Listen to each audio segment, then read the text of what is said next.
उत्तराखंड में नई home stay नीति लागू। गांव बनेंगे टूरिज्म हब।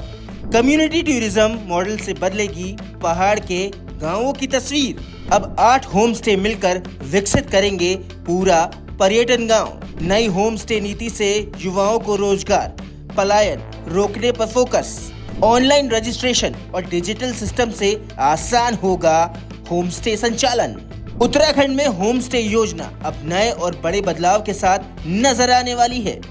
राज्य सरकार ने होम स्टे नीति में बदलाव करते हुए पहली बार कम्युनिटी टूरिज्म यानी सामुदायिक पर्यटन मॉडल लागू करने का फैसला लिया है।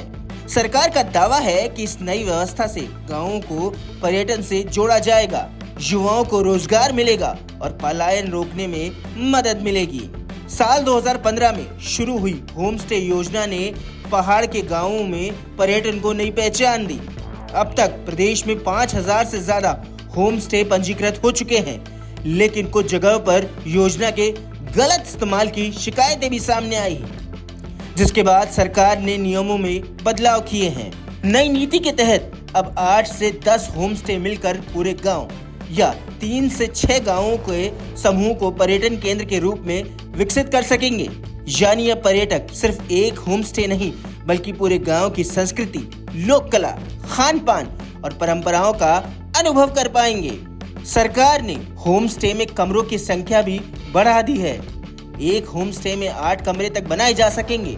हालांकि कुल बेड की संख्या 24 से ज्यादा नहीं होगी।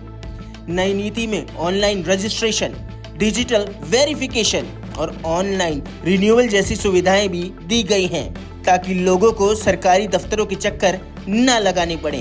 पर्यटन विभाग के मुताबिक अब सभी पर्यटन इकाइयों का पंजीकरण 5 साल तक मान्य रहेगा। पर्यटन सचिव धीरज का कहना है कि नई व्यवस्था से पर्यटन कारोबार को आसान और व्यवस्थित बनाया जाएगा।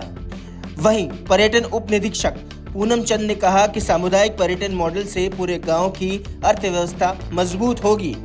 होम स्टे संचालकों ने भी नई नीति का स्वागत किया और उनका कहना है कि इससे गांवों में रोजगार बढ़ेगा और युवा स्वरोजगार के लिए वापस गांव लौटेंगे। सरकार को उम्मीद है कि नई होम स्टे नीति उत्तराखंड के गांवों को नई पहचान देने के साथ साथ पर्यटन को भी नई ऊंचाई तक पहुंचाएगी।